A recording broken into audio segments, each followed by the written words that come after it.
Hey, B-listers, we're back again. Hey guys, how's it going?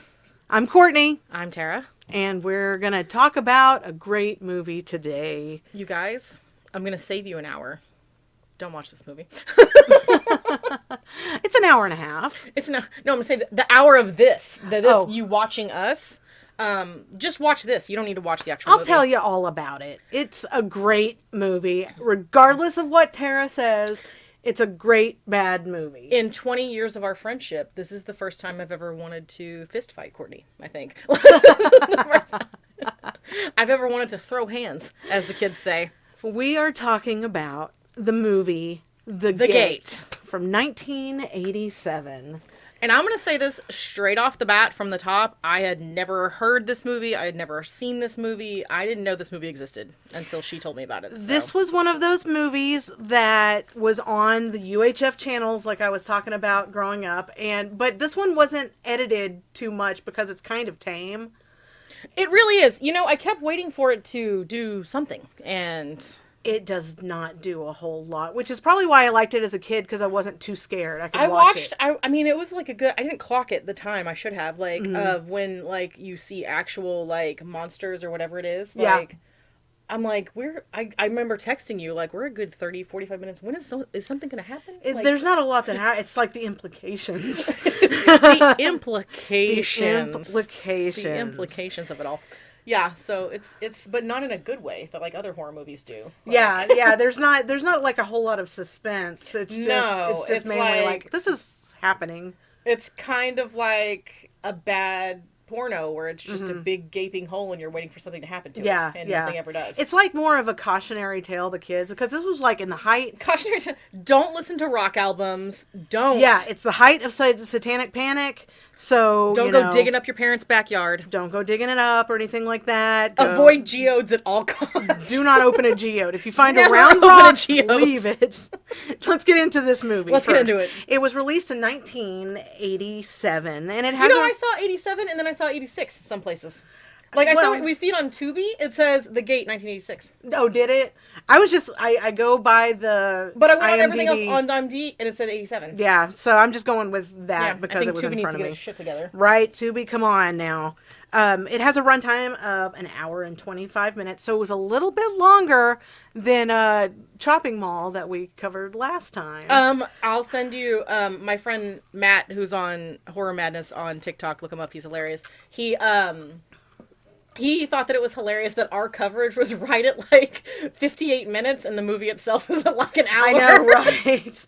I was like, that's because we never stopped talking. So. We just keep talking about it. It was directed by Tibor Tkach, I think, or Tkach. I'm leaving that Tibor up to you. Tkach. I had to look up the pronunciation of it because he's an Hungarian director. And he's also known for Metal Messiah, I'm Madman, The Gate 2, The Trespassers. Yeah.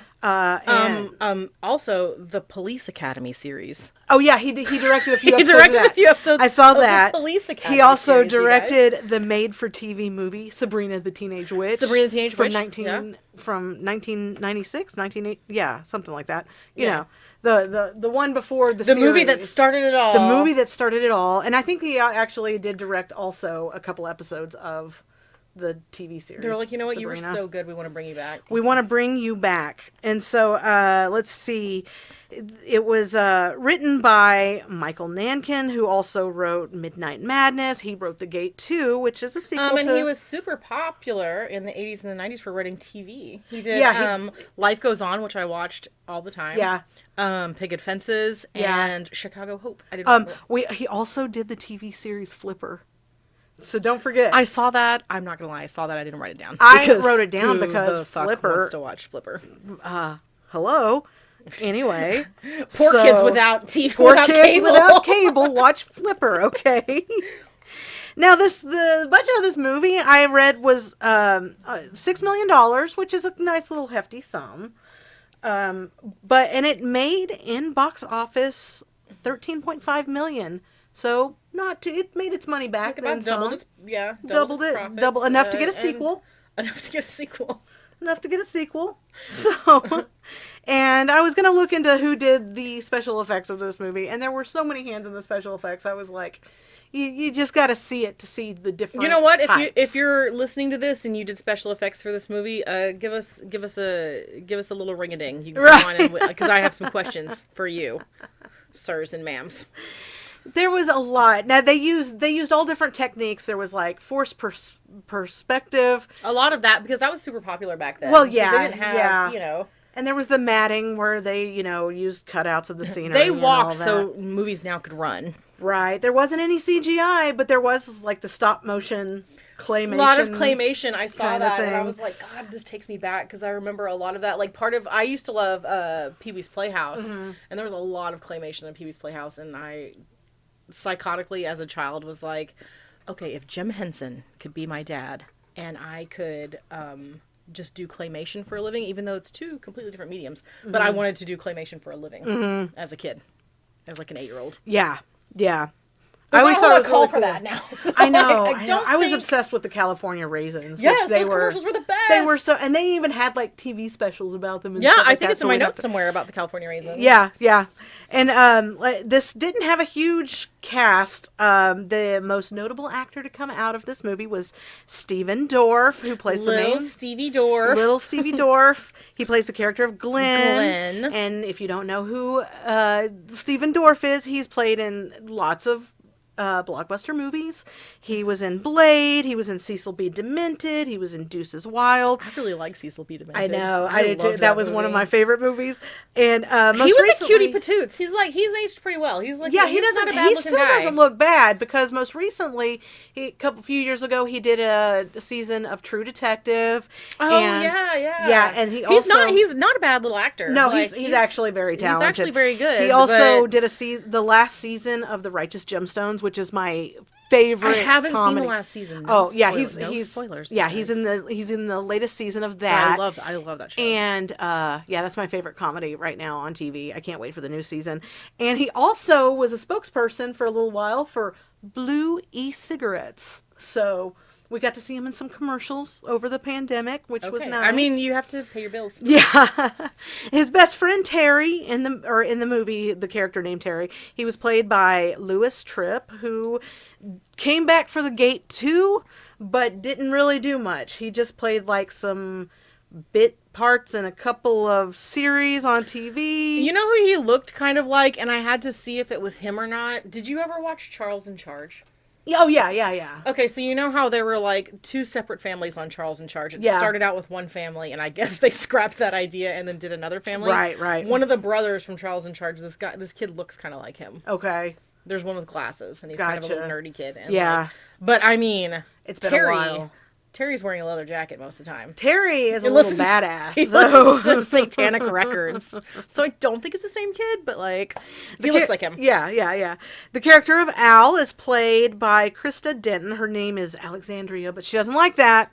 No, she does or like she that. likes that. She doesn't want to Al. be called Al, but that's what Glenn calls her. So Al, because like nobody wants. Yeah. I'll call her Al for the rest of this, though, because I'll forget. Okay, but she also had bit parts in TV series as she was growing up, too, like in Silver Spoons and Growing Pains. Then the smaller characters in there that I'll just mention quickly is Lori. Lori Lee and Linda Lee were sisters in this movie, and Lori was played by Kelly Rowan, who actually grew up to do like the OC and Perception. So she had some bigger parts on TV after that. Was she the one with the bangs, or was she the other sister in the movie? I confused them. I kept confusing them, I didn't actually write their names down. I was like the sisters. I couldn't. Yeah, I couldn't remember one of them either. Has some epic bangs, you guys. Big old bangs. Big old bangs. Big old bangs. And then her sister Linda is played by Jennifer Irwin, who was also went on to do some bigger parts, like in Still Standing, Eastbound and Down, The Goldbergs. She played. You guys, I love The Goldbergs. And The Goldbergs is a great show. The Goldbergs is so great. And then Eric, the little boyfriend crush guy, he was played by Sean Fagan, and he didn't get much. But then I learned some trivia about him that made me sad. He was boy number 1 in Friday the 13th, the series, and that's the only notable thing I saw. I actually have. I'm trying not to lean back. You guys, someone mentioned that when I lean back, I mess up our background. I'm trying not to do that. I actually have that series in my box set that I have. Well, he's boy number 1. Well, I'm gonna have to go back and look at it now. And he died of liver failure in 2006, so he didn't get to move on past that.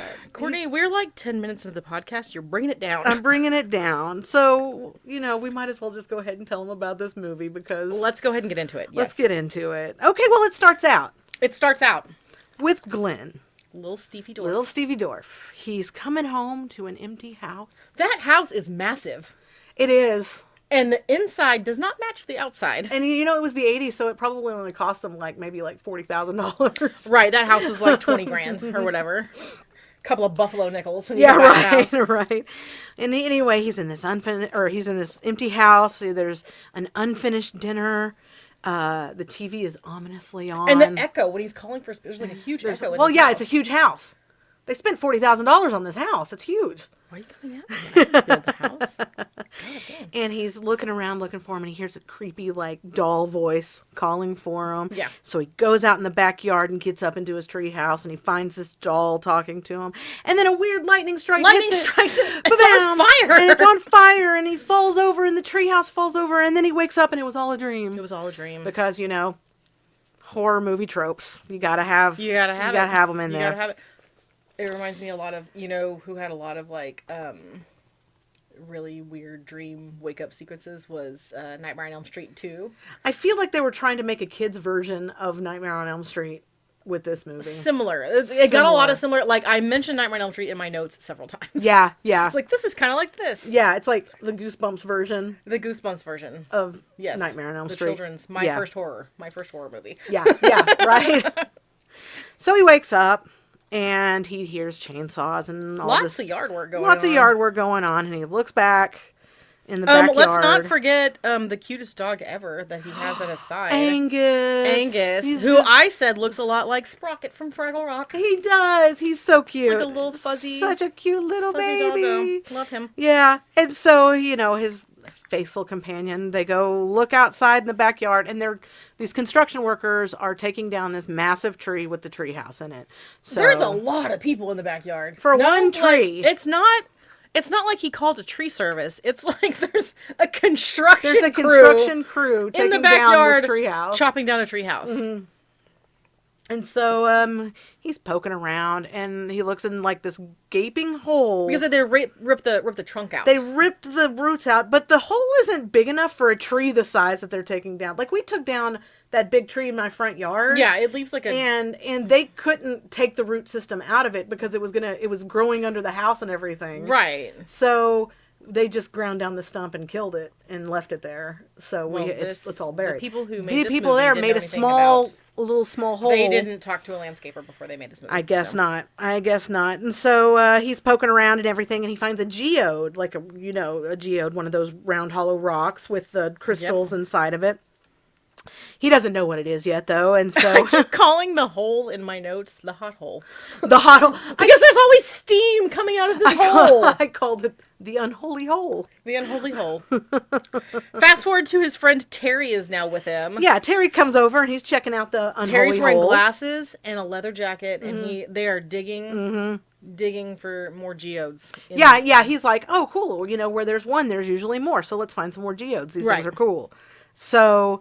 They go to inspect the hole a little closer, and then Glenn gets injured by a splinter. Which very much is a toothpick with ketchup on it stuck to his finger. I called it the assassin toothpick. It didn't look anything like any splinter I've ever had. Didn't look like it was... It was a clean-cut toothpick. Just a toothpick stuck in his hand. Not even in his skin, just sitting on top of his skin. With some blood on it. Yeah. And so he bleeds a little bit, and he pulls it out, and he's like, he's cool with it. So, but, the gaping hole whispers at that point. Well, yeah, because Terry's foot goes into the hole a little bit. He falls into the hole a little bit. Collapses and there's a little whispering bit. And steam. There's whispering and steam, and they're like... Why would you immediately not go tell your parents, hey, did you know that there's unholy gaping hole out there is leaking something? Right. We might not want to breathe that. That might be like a biohazard. Maybe this whole movie is just a commercial for gas leaks. Yeah. There was a gas leak the whole time. It's just gas. It was all. It was all in their heads. They're all just laid out in the yard, fucking gassed out, twitching. So they go out. They leave the hole alone and they start playing with rockets and everything. And then Al comes out with all of the boxes full of her junk that she throws away. Yeah. And they talk about like Glenn's like, hey man, like I wanted some of that, and she's like, it's been in my room for like a week, like or 3 weeks or whatever. Yeah, totally not conducive to the plot. Not at all. Not really at all. But I'm nothing if not thorough. Character development.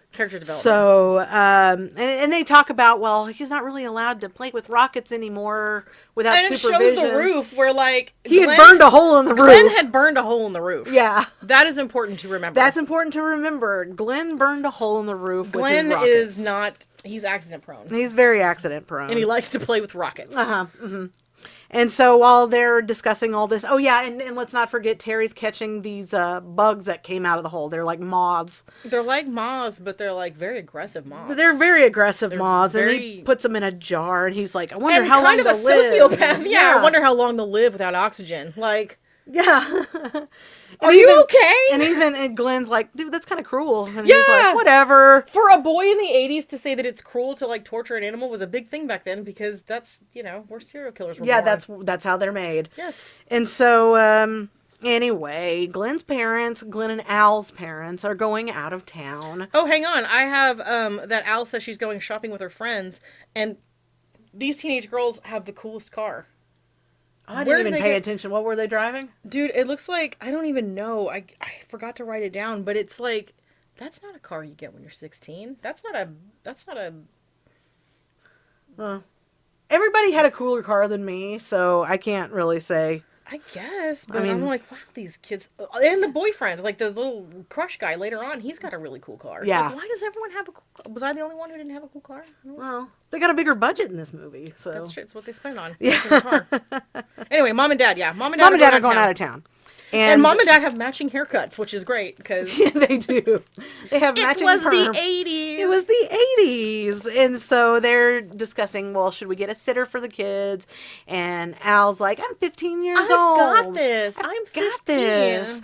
And it's not like my brother burned a fucking hole in the roof or anything. Yeah. Like, you should totally leave us alone. You should totally leave us alone. And they're like, well, it is only 3 days. Okay, we're going to trust you with this, because they talk them out of it and everything. And so they put Al in charge. Al, you're in charge, and, you can't have... Oh, and they also, and they grounded Glenn for the weekend. They ground him because of the hole in the roof. And they tell him he needs to fill in the hole. Yeah, because he was playing in the hole. Yeah. So you need to fill in that hole, and you're grounded. Fill in that hole and you're grounded. I'm like, oh, so immediately I know that Glenn and Al's parents are assholes. Yeah. And so... but then I felt like maybe they were just grounding him, like, just to keep him home and make sure he's not, right, running those streets and getting in trouble, maybe. Terry is kind of a psychopath, so... Yeah, maybe they should have said maybe Terry can't come over for the weekend. Terry shouldn't come over for the weekend. That's what they should have said. You'll be okay for 3 days without him, but whatever. Right. So, they leave. And, before they leave... No, they don't leave, because, like, later on at night, like... Yeah, he goes to bed. They go to bed, and and Dad's tucking in Glenn, and Glenn's like, leave the light on. Leave it on. He's like, why are you scared of the dark? And he said... Something about that hole. It's weird. And if I had a nickel for every time I've heard that in my life. Right. Zing! Zing! He tells his dad, well, here's the thing. Terry told me a story that when they were building our house, a workman died. Yeah, a workman died, and they shoved him in the wall. And the other workman didn't want to call the police, so they just sealed him up in the walls. And so I love the dad's reaction, because the dad's reaction was like, listen, I'm Mr. Exposition, and I'm going to tell you right now. Terry's fucked up. Yeah. Remember last year when Terry's mom died? Remember when Terry's mom died? Well, it made him He's just trying to get attention. He's just a weirdo who likes to talk about dead bodies on the wall. So cut him some slack. Your friend's weird now. He's just looking for attention. And Glenn's like, yeah, you're probably right. And so he goes to sleep. And Mom and Dad leave the next day. And immediately Al wants to throw a party. Immediately Al that's what I was about to say. They give the typical instructions. Make sure you give Angus the dog his meds, because he's like really old. He's like 97. Angus is old, you guys. He's 97 in people years. And her brother has a psycho friend, and he wants to blow up the wall with his little rockets. With his rockets. And her answer to all of this, to be trusted, is to throw a party. Yeah, she specifically says We are both older siblings, okay? I would never. Yeah. No parties, and so she throws a party. They also say, if you need us in an emergency, the phone number's on the fridge. I say, Al throws a party. Her hair is in a side ponytail and crimped for Jesus. Crimped for Jesus. It is the most crimped. Yes. Well, it's 1987. It was or 87, 86, yeah. somewhere around there. And the hot dude, the guy she has a crush on, he just keeps making eyes at her. But like, yeah, they keep making eyes. Creepily, though, like he wants to eat her. Yeah, well... He wants to wear her as a skin suit a little bit. And Glenn and Terry don't really want to have anything to do with this party, so they're up in the room. Yeah. Well, I think Terry kind of wants to go downstairs. Well, yeah, Terry's like, let's go check it out, and Glenn's like, I don't want to. I don't want to hang out with them. I don't want to hang out with older people, older kids. And so... And Terry is playing with a hammer. This is why you can't leave your kids alone. He's playing with a hammer because he's the psychopath, and he breaks open the geode. Yeah, they decide to open the geode, and the geode, after... Steam comes out, and it's glowing. Yeah, it's like this cloud of geode fart. The geode fart. The geo fart. That's what they should call this movie. Geode fart. And it's all sparkling and smoking and all that, and they're like, is it supposed to do that? Like, no, it's a rock. And Terry's like, well, maybe there was some oxygen in there. Inside the geode? Right. Terry, come on. Yeah, this is the gas that's making them high. And somehow when it opens, it writes down like a strange language on one of those cheap ass, it's not an Etch-a-Sketch, but it's like, those, if you're from our time, it's like... It's like a wax piece of paper, or not. The plastic is flopped over the little wax thing, and you can draw It's on a reusable notebook, because when you lift up the Before there were whiteboards, children, there was this. There was this wax thing. And, you could get them at like Dollar Tree or something. They weren't like fancy. They were always like stocking stuffers and stuff like that, and they always fell apart after just a few uses. But anyway, on this little poor man's Etch-a-Sketch, it writes these words, and of course they sound it out. And they're trying to sound it out. Abracadabra, whatever it says. I didn't write it out because I didn't want to have to sound it out later. No, I had no idea. But anyway, so they say these words, and you should never read words that you don't know. And then fast forward, everyone downstairs at the party, there's some dork in khakis telling a ghost story, and the girl in flannel, who has a lot of hair accessories, interrupts this story, and she tells the teens, like, let's levitate someone. I am a little psychic. Light as a feather, stiff as a board. Light as a feather, stiff as a board, but they were not allowed, I guess, trademark. They couldn't say that. They couldn't say that. They just said they were going to levitate. We're just going to levitate, And then, like, they find Glenn, and they're like, hey, Glenn, you're light. Like, let's do this. Let's do it. And so they set him down, and I was like, this is so stupid. This is not even going to work. No, guys, Glenn's floating to the ceiling, and he grabs the light fixture. He breaks the lights. The damn light fixture down, which is why their parents didn't want to leave them alone to begin with. Because of the roof. And I was like, oh, Glenn's dad's not going to be happy about this. Their parents are going to be so pissed. And his cry is hilarious. He's like, yeah, he cries and leaves the room, and he's embarrassed and all that. And so, yeah, he's pretty embarrassed. And so after Terry and Al go and check on him, and like, he really wants to call his parents then. Clock that. It's like 20 minutes into the movie. Glenn is the responsible one who's like, I want to call Mom and Dad. We need to call Mom and Dad. There are some weird things happening. Weird shit's happening. The geode has expelled some kind of weird incantation. Yeah, the hole's getting bigger. There's moths everywhere. This is weird. We need to call Mom and Dad. And I levitated and ripped down the light fixture. I levitated. I levitated a little bit. Just a little bit. And so Al's like, no, I can handle it. And then I was like, oh, okay, party's over, I guess. Because they never talked about the end of the party. It's just the party's over. That night, Terry and Glenn go to sleep, and Terry gets up to go to the restroom, doesn't he? Yeah. He gets up to go to the restroom, and he sees his dead mom in a nightgown downstairs, and she's like, I love you. Come and then hug me. I was like, oh, so these kids are definitely on drugs. And while he's downstairs, Glenn is seeing like movement behind the wall, a la Nightmare on Elm Street, where like, you see Freddy like come down on the wall of Nancy. Things happening. Apparently that was like a popular trick to do in movies, because like you just see it's just like a bunch of elbows rubbing on the, like you can see it like through the wall, and then meanwhile Terry's downstairs still hugging his mom, but she turns into the dog. Yeah, she turns into the dog, and this motherfucker throws the dog. Yeah, he goes to embrace his mom, and when he looks back, it's the dog, and the dog is dead, and he has done nothing wrong. Angus has done nothing They wrong. shot to the puppy almost immediately in this movie. The dog is dead. The dog is cutest dead, little and dog. Terry just flops it on the ground. And he just throws it on the ground, and he's screaming, and And everybody I runs said, in. "What the fuck? Terry killed Angus, you bastard!" You bastard! And then, like, everyone's just cool with it, I guess. Like, Well, Glenn's a little bit bummed. I mean, he understands. He was an old dog. and then Terry's like, "Sorry." Like, yeah, sorry. not sorry. If I Yeah. come to this house, this location, and I'm hugging your dog and it dies and I throw it on the ground, I expect you to be mad at me a little bit. Right. Like, I'm not going just to be gonna be like, inconsolable. sorry. Sorry. Anyways, let's go back to our sleepover. And Glenn's like, it's okay. He was 97, so he couldn't have He was lived much 97 longer. in dog years. And so Al's like, well, we're going to have to take care of this dog. I guess we'll dump him off at the shelter, but first I want to go shopping. Also, do you drop a dead dog off at the shelter? I think at that point it's too late for them to I adopt think- them out. I think I kind of remember people, like, taking their dead dogs to the shelter, because at the end of I the was day, so the fixated shelter... on that. I was like, what are the, they going to fucking... the shelter 'cause it's like would a kill cremate. shelter anyways. Yeah, they're they'll throw it take in the it pile or somewhere. whatever. Yeah.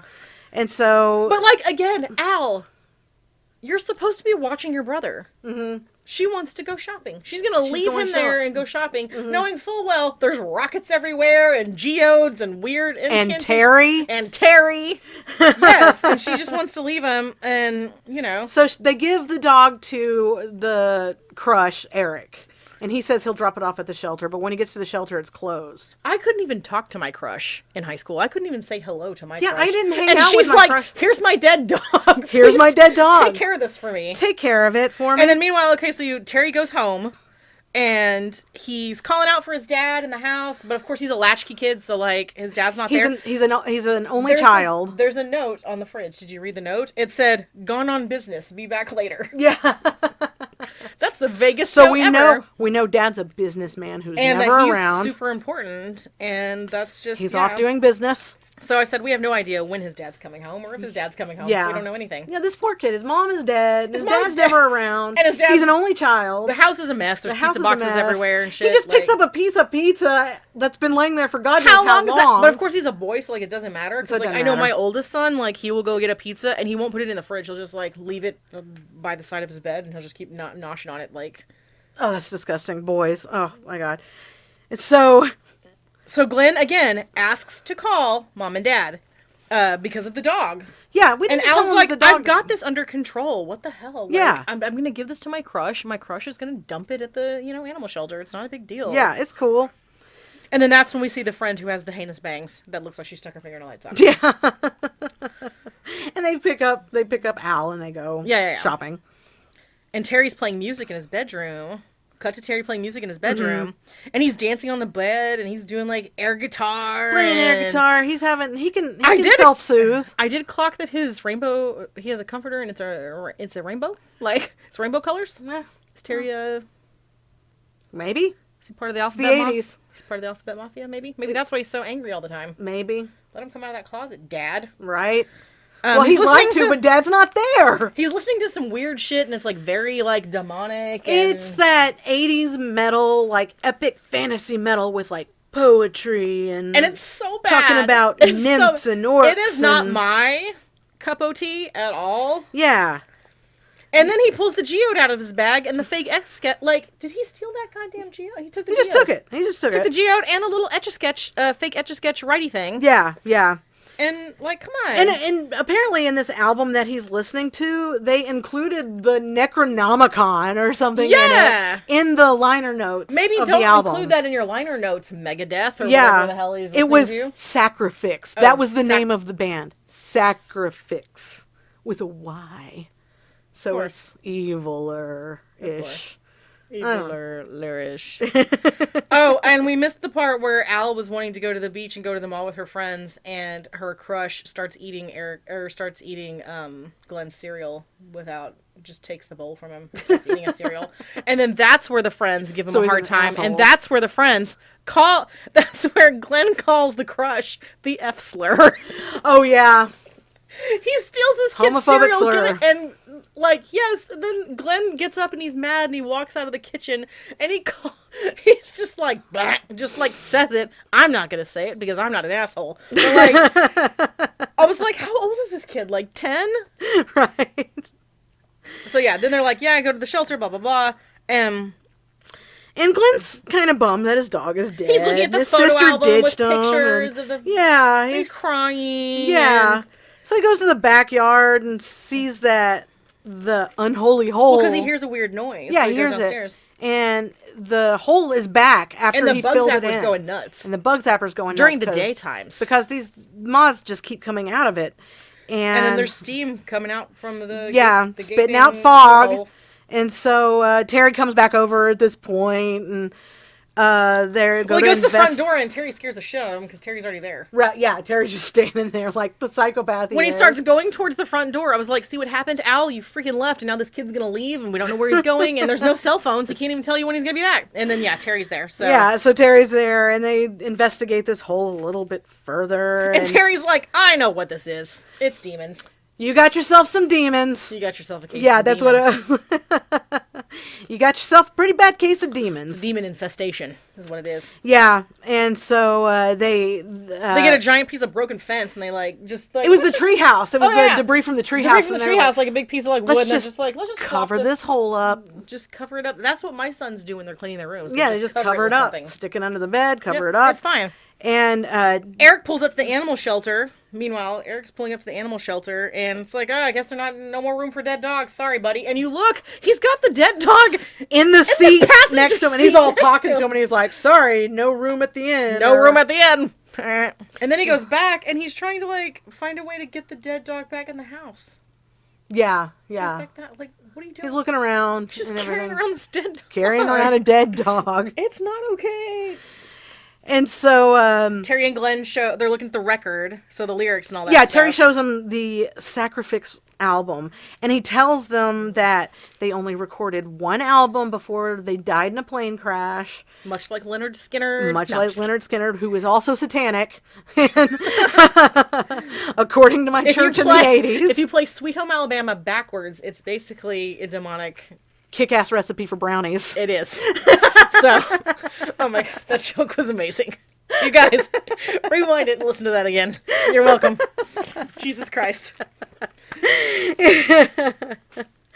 So, but he does coincidentally say that if you play the album backwards, it'll tell you how to close the gate. And I said, so the Etch-a-Sketch is apparently... it opened the demon hole, or the hellmouth for those of us who are Buffy files. Yeah, they realize when they're reading this that they've actually already completed part of the ritual. Because they needed a sacrifice. Yeah, and the dog... Terry boogied into the fucking floor. Yeah, they had the hole. They got the hole. They opened the geode. They read the words on the poor man's Etch-a-Sketch. And the dog is dead. And he bled, so it got its blood sacrifice from the splinter. His fake splinter. And now all it needed was a sacrifice to complete the ritual, but they're like, man, we haven't sacrificed anything, so we're good. But Eric dumps the dog into the hole. Yes! Eric faloopa-looped this dog into the hole like and then covered it up. Goddamn moron. And covered it back up. Didn't say anything to anybody. Didn't tell them that their dog was in the backyard in the unholy hole. That dog's gonna start to stink. I know, right? Because we don't know how far it went and he buried it. I'm sure he didn't. No, I'm sure it's just flopped just into the right hole there with that piece of wood over top of it. Yeah, and then he pulls the wood back over it. So they don't know. They don't know that there was a sacrifice given to the holy hole. Okay, so go back unholy hole. The unholy hole. So back to Terry, and he's playing the record backwards, which apparently tells you how to close the demon hole. And he's giving a rousing incantation of closing the demon hole when Al shows up, and Terry tells her about accidentally opening the hole. Yeah. Hey, while you were gone, while you're at the mall. By the way, you got yourself a mean case of demons. We got a demon infestation over here is what we got. What we got here. And she's like, I don't even know what you guys are talking about. Like, she's like, whatever. And they lift the fence piece, and then the grass is growing and the hole's closed. Yeah. And so I was nothing was ever there. That's the first time I looked at the timing on this movie, and I was like, is that it? What happened? We are halfway through this movie, and nothing has happened. Nothing's happened. It's a lot of talking about holes. There was a ghost mom. There was a dead dog. There was some fog and a dead dog, which is coincidentally my favorite country song. Some fog and a dead dog. Fog and a dead dog. And There's some talking to dead dog. Yeah, you guys are making a record, so you're welcome. Yeah. Look for Look for that. That'll be available on Spotify. It's coming at Christmas. But yeah, so they spent, like, Al says that she spent all of her money. She got him a rocket while she was at the mall. Yeah. She bought him a rocket, even though he gets in trouble with rockets. He's not allowed to have them because he will for sure make another hole in the roof. Put a hole in the roof. So there's that. And that night, it's nighttime. Al goes to answer the door, and it's the stupid Lee sisters again, and they say they're coming back over for a slumber party. And Glenn isn't invited. And then they tell him not to be a hard R.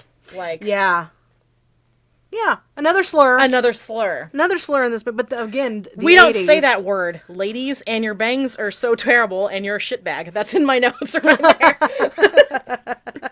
Like, to immediately come to Glenn's house and tell him he's not invited. Right. It's his house. Not that he wants to anyway, because they could go out and hang out in his room. No, anyway. because give it 5 minutes, they're gonna say another F slur. Yeah, right. So no one's watching these kids, and they're like in the closet, and Terry pulls a shotgun out of the closet. Yeah, and Dad's Glenn's gun. like, yeah, my dad never lets me play with it.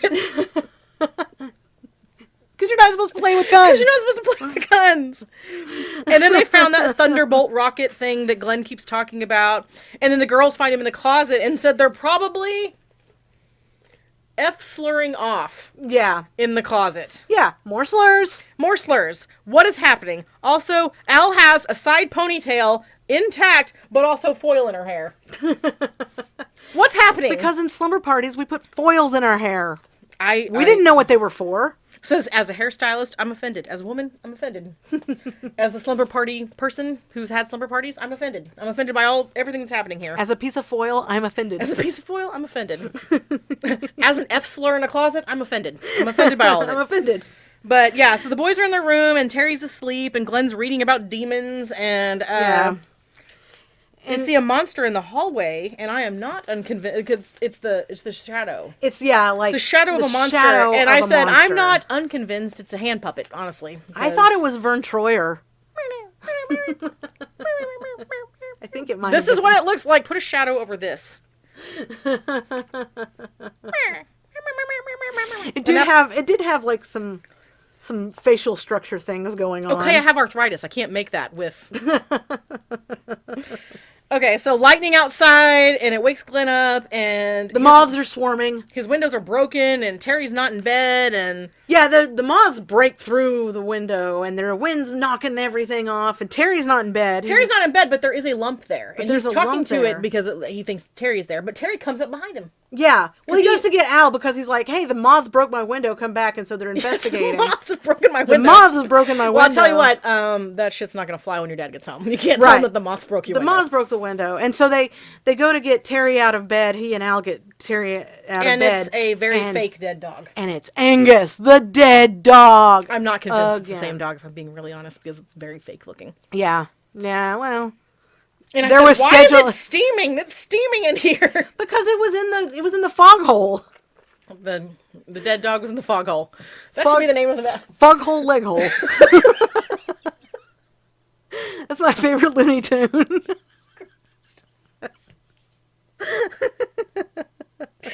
Oh man. And then they go, and there's like a monster under the bed that grabs Al and tries to pull her under the bed. Yeah, monster hands come out. Lots of monster hands. Lots of monster hands. They're having their own slumber party. And they wrestle her away. And the kids go to the front door, and then they go outside, and Mom and Dad are out there. Yeah, Mom and Dad are there, and they're like, "I'm glad you're home. We have so much to tell you." And then Glenn goes to go hug. Fake Dad chokes him out. Yeah. He's like choking him. It's not Mom and Dad. It's fake Mom and Dad. Yeah, it's demon Mom and Dad. And Glenn gouges his eyes out. And he's got like vanilla pudding. Some gross, warm, milky fluid comes out of his eyeballs. It's all just gooey. I said that's an infection if I've ever seen one. I don't know. I think I've seen some like ASMR on TikTok that's relatively the same. Your TikTok and my TikTok are not the same thing. Fake Mom is laughing, and then fake Dad's head falls off, and it just falls into like this paper mache goo. Yeah, and so they run back inside. So they run back inside. That's not Mom and Dad. And this is where I say it feels like an episode of Outer Limits or like the remake Twilight Zone or something like that. How did this get a sequel? That's also in my notes. Yeah. So Al tries to light candles, and Terry's looking outside, and Al goes into the backyard, and naked demon babies. Don't forget, before she goes outside, the phone starts ringing. The phone, and it melts. Another Nightmare on Elm Street thing, too. Yep, that's what I thought. I was like, if she picks up that handle and a tongue comes out of that. Wasn't a tongue. It just burst into flame, but it's still, there was a voice. It's like, you've been bad. You've been bad. Yeah, and then it burst into flames. And now, I guess it's the only phone in the house because it's the 80s. How do you live in a mansion like that and you have one phone in your house? Well, maybe get more than one phone jack. Back in the day, we had one phone with the big long cord that you could walk around your house with. Okay, well, I had a cordless phone when I was a kid, so. We didn't get that till the late 80s, early 90s, but whatever. Anyways, so yeah, Al's lighting candles, and Terry looks outside. Al goes to the backyard, and there are naked demon babies, which is what I'm calling them. Naked demon babies. Again, they look like Vern Troyer. We're going to get canceled. He's not around anymore. He has family, Courtney. Anyways, yeah, they're all over the ground, and they're so cute and naked and demony. Yeah. They're all running around, and there's like dozens of them, too. So many. And this is where demon infestation, that's what this is. Yeah, and this is where they use like a little bit of the claymation and then a little bit of the forced perspective, where they were just actors in rubber suits. And they all move in different ways. And do you think they were little people and they just made them smaller, or do you think they used actual people and made them smaller? I think that they used a shrink ray on regular sized people.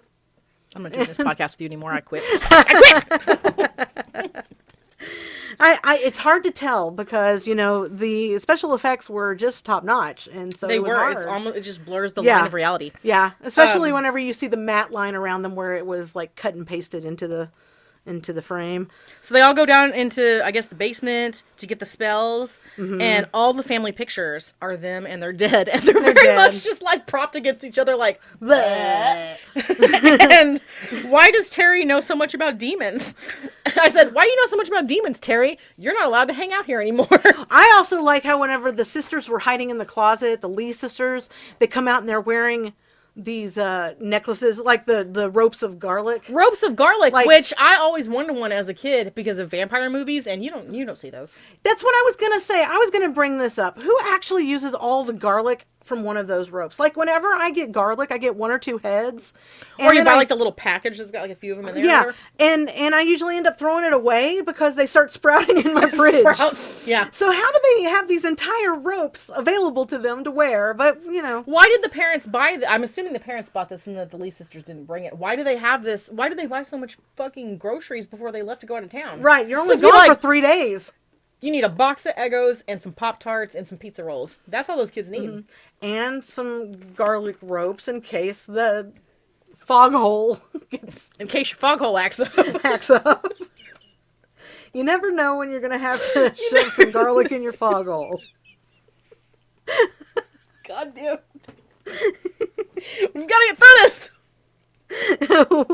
That's just it, though. We're almost through this movie. Meanwhile, at the hellhole, at the foghole, there's a pretty purple light that comes out of the hole, like through the fence holes, and Terry starts quoting the Bible verse, and like because they've like the Bobbsey twins are scared, and they decide they're not going outside. Did we mention that the album burst into flames? Oh yeah. Okay, so the album burst into flame, and they're like, we should just use the Bible. Yeah. You know what? We'll just use the Bible. We're just going to use the Bible. We don't need the instructions from that album. What part of the Bible? The album is ash now. Yeah.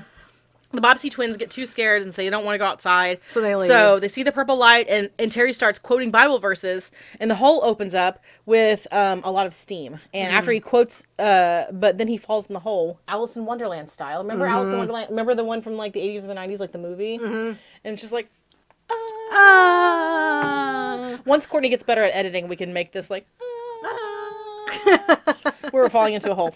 So Terry sees the little naked demon babies down there, and one of them waves to him. Yeah, There's a friendly one, but And- another one and then bites him on the leg, and another one bites him on the neck. And I was like, Terry might be done for you guys. Are we finally getting ready to see a murder? No, we're not. No, we're not. He gets pulled out just in the nick of time. Yeah, he gets pulled out. Not before stomping on one of them, and it's all, Oh, God almighty. And it just lays there, and the other ones are like, that dude has feet. that dude, Terry's fucked up. Terry might be a psychopath. Terry's a psychopath. And so, yeah, he climbs out, and then he stops. He tells them to, like, just recite anything so I can get out of here. So he starts reciting, like, Genesis. Is that what it is? Yeah, it's the Why are very, you looking to in me? the beginning, God created the heavens and the earth. And Yeah. then he throws the Bible in it, and the hole blows up, like, into flames. And there's a huge fire, but then the hole is closed. Hooray! And I said, good luck getting to explain all this to your parents. Yeah. Because if they were pissed about the roof, they're going to be fucking livid about the melted phone in the wall and the dead dog and the damage to the house. Mm-hmm. I don't think there's an accidental demon The summoning album. clause in the homeowner's policy that they got. So Al leads the boys into the quiet house, and she hears the girls, and they're hiding in the pantry, Yeah, wearing the the sisters violet, are- and holding knives. And do they think that's what's going to ward off tiny demon babies? Is knives and garlic? Knives and garlic. Shove it in their fog hole. Shove it in your fog hole. Stab them right in the fog holes. Stab them in the fog hole. That's going to be our tagline, you guys. We're going to say that every That's episode gonna now. we need to have t-shirts made now. Yep. So the three boys from the party. Yeah, they're hiding in another closet, unbeknownst to everybody. They have a lot of closet space in this house. And I would be so... Al is rightfully like, no, we're not having a party She's here. like, yeah. Do you guys not remember the party we had last night where my brother ripped a light switch off the wall? Levitated? Yeah, levitated, and then they opened a demon hole while no one was watching them. Mm-hmm. And Al's not interested, tells them all to leave. And then the boys are watching TV in the basement, throwing around the Geode. Yeah, throwing around the Geode, because what happened just now is like, they're cool with it now. It's They're fine. Not, They've they don't have calmed to down. recover. They're boys. It didn't even happen. They drank some Tang about it. Now they're fine. Yeah. And then an actual dead body falls out of the wall. But it's not a dead body. It's a zombie. And it's a zombie. It's the thing that Terry was talking about before. And Terry's all like, I made that up. What I the made that heck? up. Why is this real? Oh, because we are stuck in an episode of Outer Limits. That's what's happening. And it grabs Terry and takes him back into the wall hole. Right into the wall hole. There's another hole. Stay away from the holes. But then the wall covers up and they can't get to him. They can't get to him because now it's back to normal. So where's Terry? I guess Terry's dead now. Terry's dead. Bye, Terry. Bye, Terry. It's the theme of the movie. Holes are bad. Unlike porn, which is the opposite theme. Holes are good. So Glenn feels around the wall, and then he runs to tell Al, and the house is full of dust and crazy lights, and there's bloody symbols on the wall, and he's yelling for Al, and he goes and finds... Al goes and finds her brother and the zombie and breaks out of the mirror and hits him with her boombox. Uh-huh. Because that, you know what? Music. Music cures everything. Music started this bullshit, and music will end this bullshit. Mm-hmm. And Absolutely. And he falls down. and breaks apart into a million naked zombie babies, or And a all million those naked goblin babies, whatever Yeah. they are. And they all run out. They all run out. Well, they run out of the room. The main characters run out of the room, and they close the door on the on the. And then Glenn is smart because he runs to get his dad's gun, and then Demon Terry bites him.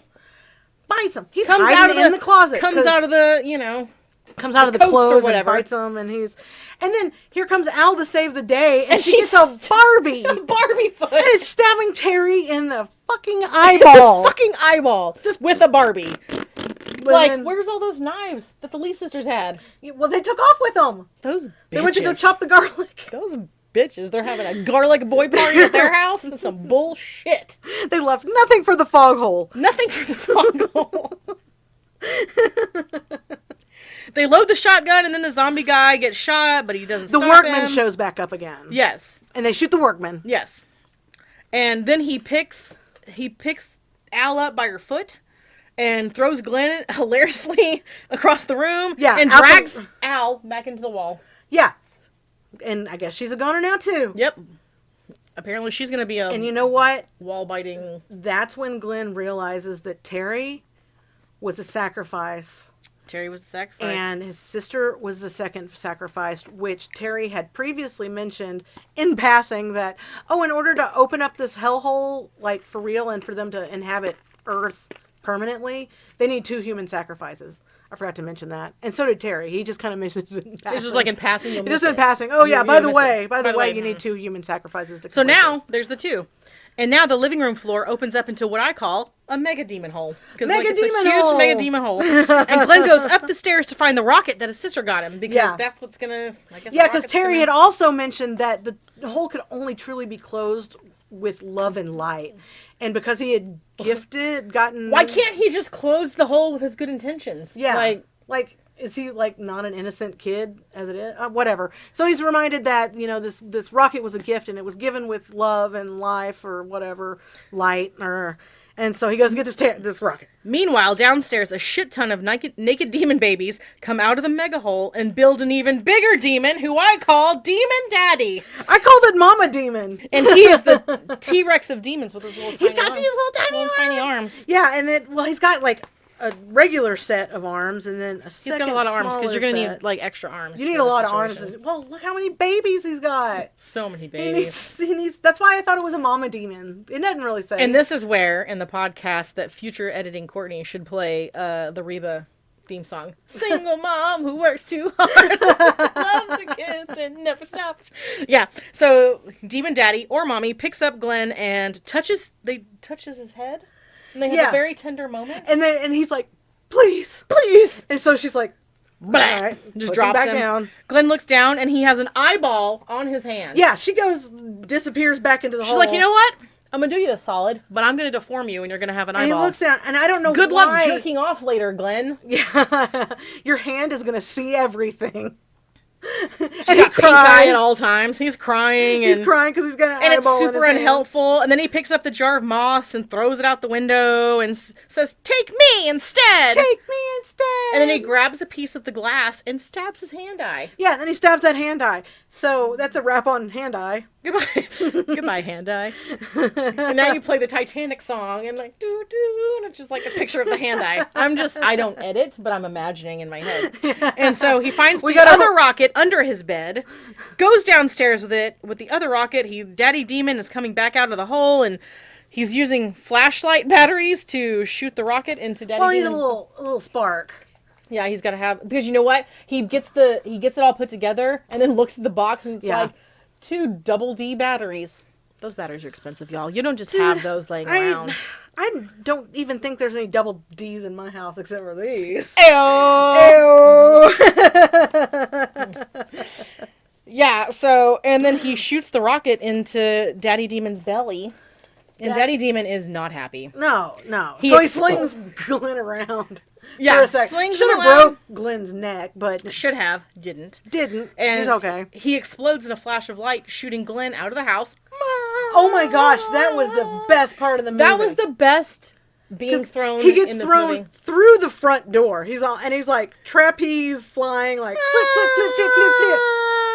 He lands like 40 yards away. Completely fine. And he's like, oh, my arm. Like, he just twists his arm. He's okay. Yeah. And then the house is exploding with fireworks. I said, is that what the budget was used for? I know. There's fireworks shooting up out of this house. It was like a city display above the house. Just beautiful grand finale. Yeah. Pew, pew. And then the sky opens up to a pretty... USA. Proud to be an American. Yeah. So then the sky opens up to a pretty sunrise, and Glenn goes back inside to find the house is a wreck. Again, his parents are going to be pissed. His parents are going to be so pissed. I wonder what they're going to say. And now this is a R. Kelly video because the dog comes out of the closet, so does Al Angus and is Terry. okay. Terry come out, which is great, but the Everybody's house is alive. still fucked. And this is why your parents didn't want to leave you alone. Right? So they're all like, yay, everybody's alive. The dog's alive, Terry's alive, Al's alive. Let's go out on the front porch and laugh. And then Terry says, think they'll notice? Too soon, Terry. Too soon, Terry.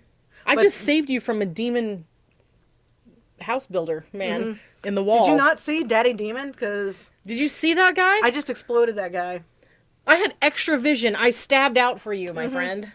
Yep. So they're on the porch laughing, and then credits. Credits. That's it. That's it, you guys. We did it. We don't get to see Mom and Dad come home and see their reaction to the house. And I hate when they do that. Have you seen the sequel? I haven't seen the sequel, so that means that we're going to have to do this for What if the sequel... for our fans and for us.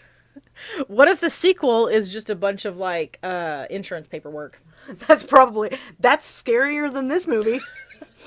It's just like demon babies that are like, so should we swap in? They get their glasses on. They're like typing more like an old timey cash register. Whatever. Yeah, this is gonna take a lot. So, but yeah. So there you have it. So that's The Gate. You guys. Gate. Now, there's a little bit of trivia that I did find out for this movie. Not a whole lot, because there just wasn't a whole lot. I do know that the neighborhood that they filmed this in was just being built in Toronto. It was a new neighborhood. So the big fences that they have in their backyard was actually built to disguise the new construction that was happening all around them. So that's interesting, I guess. And this is the part of our podcast that's about fence talk, you guys. Yeah, fence talk. Welcome to Fence Talk with Courtney. Welcome to Fence Talk with Courtney. My favorite fence is an 8-foot fence. Privacy, anyway, of course. Privacy fence, of course. Also, I learned that in 2009, the actor Alex Winter, who is famous for playing Bill and Ted, yeah. Bill S. Preston, Esquire, in Bill and and Ted. Freaks, yeah. He was also in The Lost Boys. He was in The Lost Boys. He pitched a remake of The Gate in 3D called The Gate 3D. And it was supposed to be, I guess, a remake, not a sequel. But it's been, like, in production hell since then. And that was in 2009. So we're probably not going to get that. Probably not going to see that. And I did also learn that the screenplay was, like, really, actually pretty much a lot gorier than what we got in the final production, because they were wanting to gear it toward families and kids. So I was a kid in a family, and I was watching Nightmare on Elm Street. Actual horror movies. Right. Yeah, I was not happy with this movie. There were no kills. There was no gore. There were no boobs. There was no nothing. There was 1.5 teenage parties, and no one got laid. There was no... I can't even think if there was any cursing or anything. Now, there were a lot of slurs, homophobic There was a lot of homophobic slurs and disability slurs. Yeah. And... But dead dogs. Dead dogs. Dead dog humor. No blood and no language, so... Oh, there was blood. The splinter, Courtney. Oh yeah, the splinter. The splinter. We got the splint. That was the blood that the hellhole All in needed. all, I will say that this is not even a B movie. I would say this is like a C or D or further on down the road. Yeah. I mean, the production quality was okay, but it just did not have story. I will say, if I ever do meet Stephen Dorff, this is the film I'm going to be like, I loved you. I loved you in The Gate. I loved you in The Gate. Stephen Dorff, I loved you in The Gate. I mean, we got to keep people humble, you guys. Yeah. I mean, but I full disclosure, you were probably the best thing about no, actually the dog when the dog's alive was the best thing, but you, Stephen Dorff, are the second best thing in this movie. I love you. And that's it, you guys. So follow, like, subscribe. We're on Instagram. We're on Spotify. We're on YouTube at The B-List. Find us. The B-List. Find us. You can email us. I'll have our emails. Or if you want to shoot us a DM or something about any kind of movie recommendations or whatever, we are always open to new movies as long as it does not star Stephen Dorff and is about this Gate. So I don't know. We might have to come back for Gate 2. I'm sorry. I'm just gonna. So this is my last podcast with you guys. I will see you guys later. Have a good one. Be safe. Talk to you later. Love you guys. Bye.